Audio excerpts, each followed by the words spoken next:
महाराष्ट्र चुनाव ने दो क्षेत्रीय दलों को लेकर संशय दूर कर दिया। जनादेश ने बता दिया कि असली शिवसेना कौन सी है और असली एनसीपी कौन।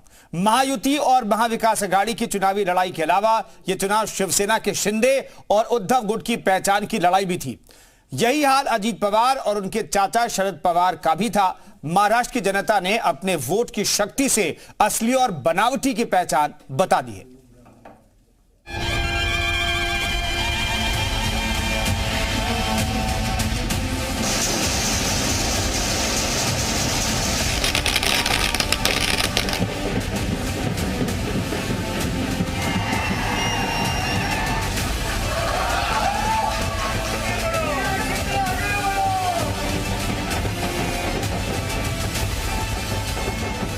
महाराष्ट्र में महायुति की जीत अभूतपूर्व है। सीएम एकनाथ शिंदे के शब्दों में कहें तो ये जीत न भूतो न भविष्यति। न भूतो न भविष्य तो ऐसी विक्ट्री जो इस बार मिली है। इस बार का चुनाव केवल सत्ता की नहीं, साख की लड़ाई। ये चुनाव दो पार्टियों में असली पहचान की लड़ाई थी। बीजेपी को अपनी साख के लिए लड़ना था, लेकिन शिवसेना और एनसीपी को अपनी पहचान के लिए लड़ना। इन तीनों पार्टियों की महायुति ने महाविकास अघाड़ी को 4 गुना ज्यादा सीटों से हराया है।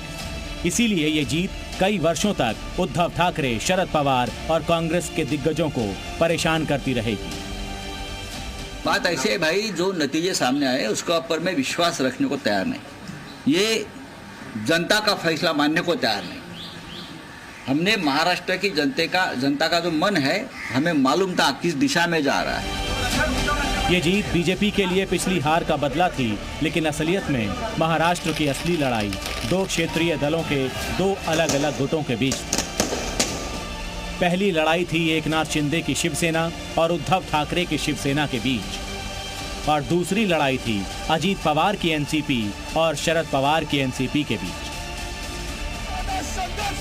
महाराष्ट्र विधानसभा चुनाव इन दोनों पार्टियों के लिए असली और नकली की लड़ाई थी। आज के परिणाम देकर जनता ने अपने विचार व्यक्त कर दिए। अगर लड़ाई केवल एकनाथ शिंदे की शिवसेना और पूरी महाविकास अघाड़ी के बीच होती तो भी जीत एकनाथ शिंदे की ही होती। एकनाथ शिंदे की शिवसेना को 57 सीटों पर जीत हासिल हुई है, वहीं पूरी महाविकास अघाड़ी मिलकर 45 सीट ही जीत पाई। अगर हम केवल उद्धव ठाकरे की ही बात कर लें तो उद्धव ठाकरे की शिवसेना को 20 सीटें ही मिली। इस चुनाव परिणाम से जनता ने यह बता दिया है कि वो असली शिवसेना किसको मानते हैं। ये हम इसलिए भी कह रहे हैं क्योंकि एकनाथ शिंदे की शिवसेना ने महाराष्ट्र की कुल 81 सीटों पर चुनाव लड़ा, जिसमें 57 सीटें जीत लीं। वहीं उद्धव ठाकरे की शिवसेना ने 95 सीटों पर चुनाव लड़ा था, यानी 14 ज्यादा सीटें चुनाव लड़ने के लिए मिली। बावजूद इसके उद्धव ठाकरे की शिवसेना को मात्र 20 सीटें हासिल हुई। इससे पता चलता है कि महाराष्ट्र में शिवसेना का मतलब जनता क्या समझती है। इस चुनाव के परिणाम से उद्धव ठाकरे की साख कमजोर हुई। एक वक्त था जब शिवसेना का मतलब बाला साहेब ठाकरे हुआ करता था। आज वो वक्त है जब शिवसेना का मतलब एकनाथ शिंदे हो गया है। ठाकरे परिवार की विरासत कहीं गुम हो गई।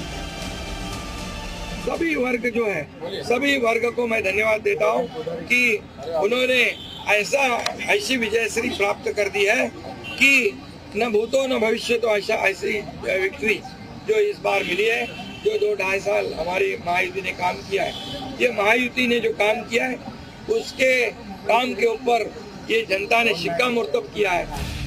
पार्टियों की विरासत की एक लड़ाई अजीत पवार की एनसीपी और शरद पवार की एनसीपी के बीच थी। महाराष्ट्र में असली राष्ट्रवादी कांग्रेस पार्टी कौन सी है, इसकी पहचान भी होनी थी। चुनाव के परिणामों से इसका जवाब भी मिल गया। भतीजा अपने चाचा पर भारी पड़ गया।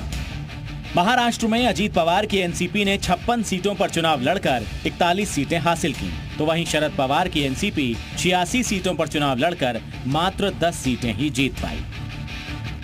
मतलब ये कि अजीत गुट के मुकाबले शरद गुट को चुनाव लड़ने के लिए 30 सीटें ज्यादा मिल गई थीं, लेकिन हासिल कुछ नहीं हुआ। इसीलिए ये हार उद्धव ठाकरे की शिवसेना और शरद पवार की एनसीपी के लिए मंथन का जनादेश है। ब्यूरो रिपोर्ट, जी मीडिया।